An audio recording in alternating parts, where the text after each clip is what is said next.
Hello everyone, digital logic ডিজাইনের আজকের লেকচারে আমি Fazle Rabbi free CSC learning চ্যানেলের পক্ষ থেকে সবাইকে জানাচ্ছি স্বাগতম। আজকে আমরা combination of logic with MSI and LSI এই চ্যাপ্টার থেকে একটা গুরুত্বপূর্ণ টপিক, সেটা হচ্ছে রোম, যেটাকে আমরা রিড অনলি মেমোরি বলে থাকি। সেই রোম কাকে বলে এবং সেই সাথে বিভিন্ন ধরনের যে রোম কোনটার কি বর্ণনা, এটা সম্পর্কে একটা আলোচনা করব এই চ্যাপ্টারে। সাধারণত আমাদের পুরো ডিজিটাল লজিক ডিজাইনে এরকম বড় কোনো থিওরি নেই, কিন্তু এই প্রথম কোন একটা টপিক দেখতে যাচ্ছে যেটা কিনা থিওরি নিয়ে আলোচনা হবে। তো আমাদের চ্যানেলে আজকে যারা প্রথম এসেছেন অবশ্যই চ্যানেলটা সাবস্ক্রাইব করে নেবেন। আমাদের সাবস্ক্রাইবার খুবই জরুরি এবং সাবস্ক্রাইবার হচ্ছে আমাদের চ্যানেলের প্রাণশক্তি। তো যাই হোক, প্রথমে আমরা আলোচনা করি যে রোম সেটা হচ্ছে রিড অনলি মেমোরি। ওকে, তার মানে রোম যখন তৈরি করা হয়েছে তখনই শুধুমাত্র ইনফরমেশন কোন একটা জায়গাতে স্টোর করা আছে সেখান থেকে রিড করা বা শুধুমাত্র সেখান থেকে ডেটাটাকে আমরা পড়বো, এই পড়ার উদ্দেশ্যে মূলত তৈরি করা হয়েছিল। কিন্তু পরবর্তীতে দেখা গেল যে ডেটা একবার যদি কোনো জায়গাতে স্টোর করে রাখা হয়, সেখানে যদি আর কখনো সেটাকে চেঞ্জ করা না যায় সেটা একটু ডিফিকাল্টি। এই জন্য এই প্রয়োজনের ভিত্তিতে এটাকে আমরা পরবর্তীতে আবারও কি প্রোগ্রাম করে নেক্সট টাইম ভিন্ন কোনো পারপাসে সেটাকে ইউজ করব, এই প্রোগ্রামিংটা চেঞ্জ করা যাবে কি যাবে না, দ্যাট মিনস ডেটাকে ইরেজ করে আবার নতুন করে ডেটাকে প্রোগ্রাম করা যাবে কিনা, ইনস্ট্রাকশন সেট নতুন করে দেওয়া যাবে কিনা, এই রকম থিওরির উপর ভিত্তি করে আসলে পরবর্তীতে রোমের বিভিন্ন ক্লাসিফিকেশন আসলো। সেই ক্লাসিফিকেশন নিয়ে মোটামুটি আলোচনা আমরা এখানে করছি। ওকে, তো বলা হচ্ছে রোম মানেই হচ্ছে রিড অনলি মেমোরি। এখানে একটা কথা আছে, রোম মানে হচ্ছে ভোলাটাইল। ওকে, তো ভোলাটাইল শব্দের অর্থ হচ্ছে, ওকে, ভোলাটাইল নয়, এটা হচ্ছে নন ভোলাটাইল। ওকে, নন ভোলাটাইল তার মানে হচ্ছে ইনফরমেশন যেটা আমরা একবার যেই ইনফরমেশন সেখানটাতে থাকবে, যদি আমাদের কম্পিউটারের পাওয়ার যদি অফ হয়ে যায় তাহলে এই ইনফরমেশন এখান থেকে কি হবে না, ইরেজ হয়ে যাবে না বা ইনফরমেশন সেটা চেঞ্জ হয়ে যাবে না। দ্যাট মিনস ইনফরমেশন যেটা একবার ইনপুট যেরকম ভাবে দেওয়া হয়েছিল সেই ইনফরমেশন আমরা সেভাবে পাবো। এই জন্য এটাকে রোমকে বলা হয়ে থাকে নন ভোলাটাইল মেমোরি। ওকে, নন ভোলাটাইল মেমোরি। এরপর পরবর্তী পয়েন্টটা দেখি যে information stored permanently during manufacturing.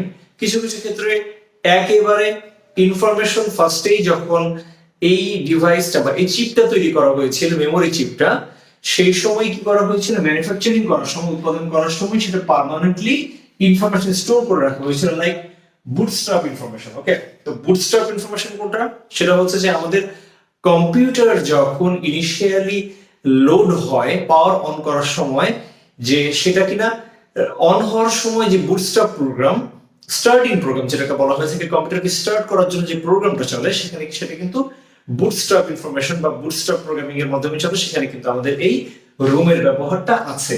ওকে, তাহলে এখন দেখি কি কি ধরনের রোম ব্যবহার করা হয়ে থাকে সাধারণত। এখানে আমরা জানি যে এম রোম, তার মানে হচ্ছে মাস্ক রোম। ওকে, মাস্ক রোম, এই রোমটা হচ্ছে সবচেয়ে পুরনো টাইপের রোম। যেই রোমটা যখন উৎপাদন করা হয়ে থাকে প্রথমবারই এটাকে একবারের জন্য হলে কি করা যায়, ইনফরমেশন দেওয়া যায়, একেবারে ইনস্ট্রাকশন সেট এর মধ্যে দিয়েই উৎপাদন করা। দ্যাট মিনস এটাকে বলা হচ্ছে সবচেয়ে পুরনো টাইপের রোম। এটা খুবই সস্তা এবং বর্তমানে এটা কি কি মানে সবচেয়ে ওল্ডেস্ট টাইপ অফ রোম। এটা সাধারণত এখন বাজারে নেই, এটা ইউজ করা হয় না। Can not be modified or erased. Okay, তার মানে এইটাতে কোনো ইনফরমেশন মডিফাই করা যায় না, চাইলে সেটাকে ইরেজও করা যায় না। Information stored at the time of manufacturing. Okay, যখন উৎপাদন করা হয়েছিল তখনই এটাতে যে ইনফরমেশন দেওয়া হয়ে থাকে সেটাকে বলছি আমরা মাস্ট রোম। পরবর্তীতে হচ্ছে প্রোগ্রামেবল রোম। প্রোগ্রামেবল রোম কোনটা, সেটা হচ্ছে যে আমরা লাইক কেমন, যে আমরা একটা সিডি নিয়ে আসি, সিডি নিয়ে এসে সেটাকে আমরা প্রথমবারের মতো এটাকে নিজের মতো করে ইনফরমেশন রাইট করে পরবর্তীতে ইউজ করি, কাইন্ড অফ সেটাই যে প্রোগ্রামেবল রোম।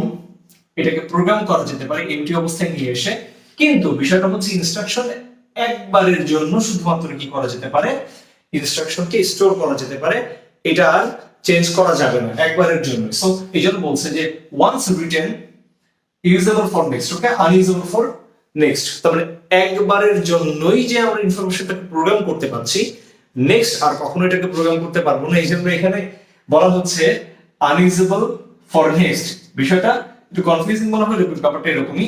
তো কোন কোন জায়গাতে এটা ব্যবহার আছে, যেমন আমরা যদি বলি ভিডিও গেমস, সেই গেমসে সেক্ষেত্রে আমাদের RFID বা হচ্ছে বিভিন্ন ধরনের যে মেডিকেল ডিভাইস গুলো আছে সেটা একবারের জন্য প্রোগ্রাম করা হয়ে থাকে, সেই সকল ডিভাইস গুলোর জন্য এই PROM ব্যবহার করা হয়ে থাকে। দেন পরবর্তীতে বলা হচ্ছে EPROM, মানে হচ্ছে ইরেজও করা যেতে পারে এটাকে, আবার প্রোগ্রামও করা যেতে পারে, এই জন্য বলা হচ্ছে erasable and programmable read only memory, এটাকে বলছি আমরা EPROM। Instruction can be stored multiple times, okay, তার মানে ইনস্ট্রাকশন গুলোকে আমরা একাধিকবার প্রোগ্রাম করতে পারি, একবার নয় কয়েকবার করা যেতে পারে। কিন্তু এইটা করব কিভাবে আমরা, সেটা হচ্ছে যে আল্ট্রাভায়োলেট রে ব্যবহার করতে হবে এবং 40 মিনিট সময় নিবে। সেটা কিসের জন্য? এই ইনফরমেশন ইরেজ হওয়ার জন্য এবং নতুন করে প্রোগ্রাম হওয়ার জন্য 40 মিনিটস টাইম প্রয়োজন, যেটা কিনা আল্ট্রাভায়োলেট রে এর সাহায্যে করা হয়ে থাকে। পরবর্তীতে হচ্ছে EPROM।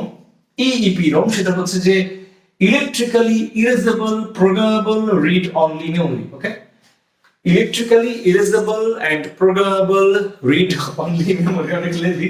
তো এটা বলছে যে instruction can be changed electrically, okay, that means electrical যে সিগন্যাল আছে সেই সকল সিগন্যালগুলোতে কি করা হয়ে থাকে, এই আমাদের EEPROM ব্যবহার করা হয়ে থাকে।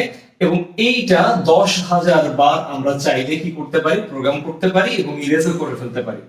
এবং এইটা 4 থেকে মাত্র 1 মিলি সেকেন্ড সময় নেয় কি করার জন্য, এই আমাদের প্রোগ্রাম এবং ইরেজ এই কাজগুলো করার জন্য। সাধারণত কম্পিউটারের যে বায়োস বলা হয়ে থাকে, basic information basic input output system, যেটাকে বলে থাকি আমরা বেসিক ইনপুট আউটপুট সিস্টেম।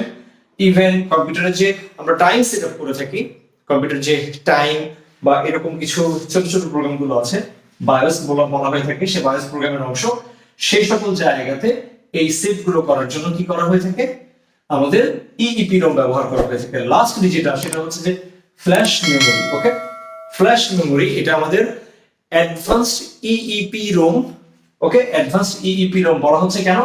কারণ হচ্ছে আমাদের যে প্রোগ্রাম করা হচ্ছিল 1000 বার 10,000 বার যে আমরা করছিলাম প্রোগ্রামের কাজটা, সেটা কিনা পুরো প্রোগ্রামের পুরো সেক্টর, পুরো অংশকে কি করে থাকে 1 বা 0 এই ধরনের ইনফরমেশন গুলোকে বিট বাই বিট এগুলোকে প্রসেস করে থাকে। কিন্তু ফ্ল্যাশ মেমোরি কি করে থাকে, চাইলে পুরো মেমোরি ব্লকের একটা সার্টেন অংশকে সে কি করতে পারে, ইরেজ করতে পারে, ওকে। সাপোজ উপরে কিছু আছে নিচে কিছু আছে, কিন্তু সে একটা সার্টেন ব্লককে সে কি করতে পারে, ইরেজ করতে পারে, পুরোটা তার ইরেজ করার প্রয়োজন নেই, ওকে। তাহলে এই জন্য বলছে can be erased with help of electrically memory blocks, এবং এগুলো হচ্ছে পুরো মেমোরি ব্লককেই চাইলে কি করতে পারে, ইরেজ করে ফেলতে পারে। এবং can be erased and modified serially, এবং এটা সিরিয়ালি এটাকে মডিফাই করে থাকে বা ইরেজ করে থাকে।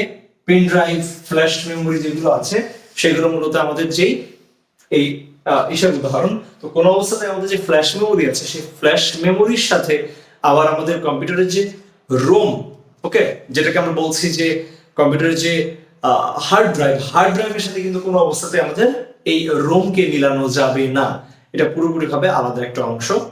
তো যাই হোক, এর মধ্যে আরেকটা কোশ্চেন মাঝখানে এসে যায়, সেটা হচ্ছে যে তাহলে আমাদের যে কম্পিউটার SSD ব্যবহার করে থাকি, সেই SSD আসলে কি টাইপের? SSD আসলে একটা পুরোপুরি ভাবে হাইব্রিড একটা টেকনোলজি তৈরি করা হয়েছে, সেটা কিনা রিড করার বা রাইট করার জন্য যে তার ক্যাপাসিটি, সেটা আসলে সে খুব ফাস্ট অ্যাক্সেস নেয় দেখে র্যামের মতো ক্যাপাসিটি তার মধ্যে দেওয়া হয়েছে, এবং সে ডেটাগুলোকে রিড করা সেই সকল ক্ষেত্রে কি ব্যবহার করা হয়ে থাকে, সেক্ষেত্রে আমাদের যে রোমের টেকনোলজি, দুইটাকে কম্বাইন করে সে সাধারণত এটাকে ব্যবহার করে। তো যাই হোক, মোটামুটি এইখানে আমরা আমাদের আজকের লেকচারে বিস্তার থিওরি নিয়ে আলোচনা করলাম, যেটা সাধারণত আমরা এই কোর্সে কোনো অবস্থাতেই করিনি। তো আশা করি ভিডিওটি ভালো লেগেছে। তো যদি ভিডিওটি ভালো লেগে থাকে অবশ্যই ভিডিওটি লাইক করবেন, শেয়ার করবেন, আমাদের চ্যানেলটা সাবস্ক্রাইব করে রেখে বেল আইকন প্রেস করে রাখবেন, যেন যে কোনো ভিডিও আসলে খুব ইজিলি আপনারা এটা নোটিফিকেশন পেয়ে থাকেন। নেক্সট লেকচারে আমরা ভিন্ন কোনো টপিক নিয়ে আলোচনা করব। আপনাদের সবার জন্য শুভকামনা থাকলো। আজকের লেকচারে পর্যন্ত।